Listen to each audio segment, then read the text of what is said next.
This looks a lot like the ROG Ally. Maybe I'm biased, but this seems a little low effort compared to the standard across for handheld gaming. Solid mind here, and today we are asking the question, should you buy the MSI Claw handheld gaming unit? So here in the UK, this retails for around 500 to 600 pounds, around the same price as the Lenovo Legion Go. So it's not too bad price wise already. I think price is a big factor to compare before even looking at, is this worth buying? So this sits at the more like entry level price point for PC handhelds. So let's find out together to see, should you buy this in 2024? Now, the thing about the MSI Claw is it seems to be putting too much power into the CPU and not Okay. enough into the GPU. As a result, that means that things that are GPU reliant are not performing well.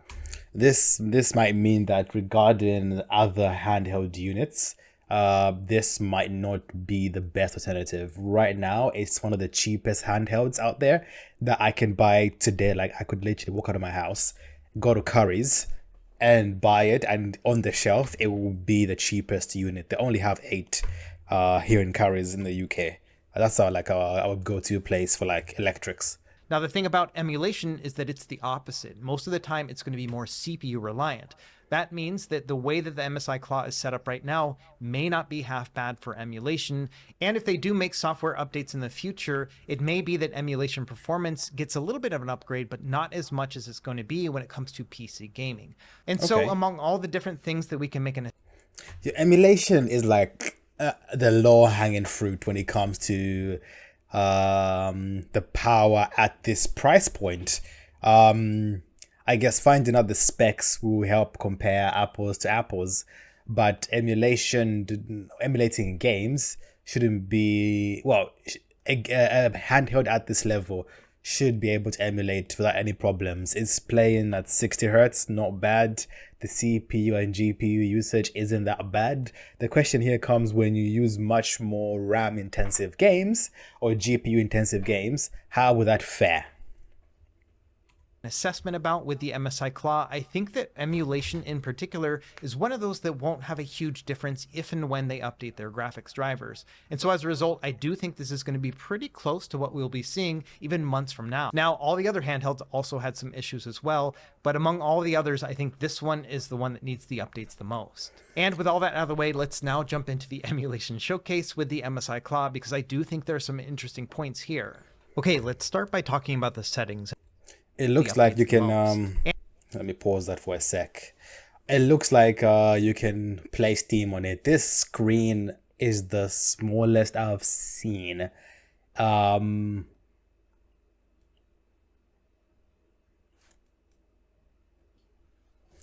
This looks a lot like the ROG Ally.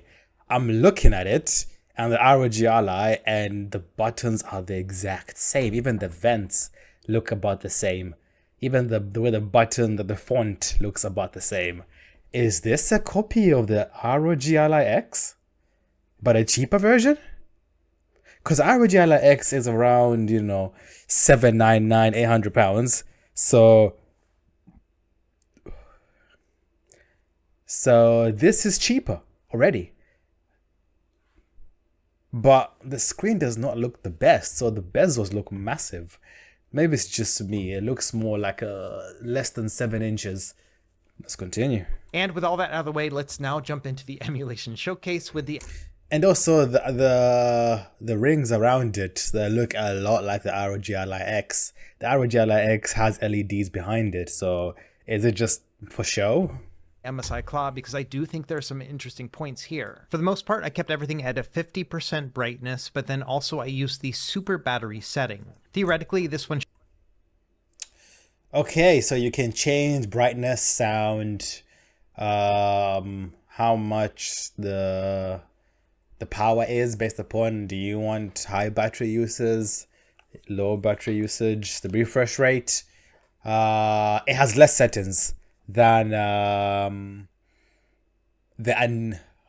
keep saying it, a Neo slide. What is it? So it has less settings, the Iron Neo slide, less settings than the ROG Ally X, less settings than the Steam Deck, less settings than most handhelds right now at this price point. I guess because it is the lowest price handheld that I can find right now, that I guess can compete a little bit with the Steam Deck. I think the UI is lacking. It looks like a tablet in a way, whereas the other handhelds look more better, look more integrated, and like there's been more effort put into it. Maybe I'm biased, but this seems a little low effort compared to the standard across for handheld gaming. Should use the least amount of power and give you the best battery life. And for most systems, this one worked fine. There were a couple near the end where I had to boost it up to either performance mode or the balanced mode, but I found when it came with BFI and then an appropriate shader. For the handheld systems like Game Boy and Game Boy Advance, I prefer to use an LCD shader, so I use the LCD 3X1, and Game Boy Advance in particular looks really good on this display. Okay. I'm having to turn up the So emulation looks like it's a good on 3x this. resolution, which is a little bit higher than 1080p. And I found that all the games here worked just fine. I was using DirectX 11 as the backend, and the performance was excellent. Okay, I would get a little bit of shader. This, yeah, the more I look at it, the more it looks more like the Steam, not the Steam Deck, the ROG Ally X. It has similar settings. The buttons are a little bit set. Okay, the ROG Ally X has the Joy-Cons a little bit closer to the screen. Similar buttons, A, B, X, Y, similar controls. So it's very similar looking to the ROG Ally X at £300 less, sometimes £200 less. So it's looking okay, compilation here and there, but overall, after a couple minutes of playing, every single game played at full speed. And for your standard GameCube game, I would expect a 14 or 15 watt power draw, but when you get into the high-end games, things like F-Zero GX or Star Wars Rogue Squadron 2, you can see... Yeah, one thing I didn't see on this is the ability to decide wattage, how many watts you want to use. Here it just lets you, use AI power or power saving mode. So it has modes, but doesn't really have like the exact setting of what wattage you want to use at any moment. And upwards of maybe an 18 watt power requirement. However, even at 18 watts, that's still going to give you about 3 hours of battery life, and I don't think that's too shabby. And it's an almost identical situation when... Yeah, that's not too bad. 3DS emulator specifically was not part of the law. Yeah, okay, let me conclude this. Should you buy this handheld unit in 2024? I would say yes on one condition. If you are looking to get the ROG Ally X, this looks virtually similar, not identical, but very similar. It's black. It has RGB. It has the same controls. It depending on the type of gaming you want to do. One downside that this has is that it puts a lot of power more in the CPU than the GPU, whereas on the ROG Ally X you can configure where you want that to go a little bit better. But yeah, let me know what you guys think. Should you buy it?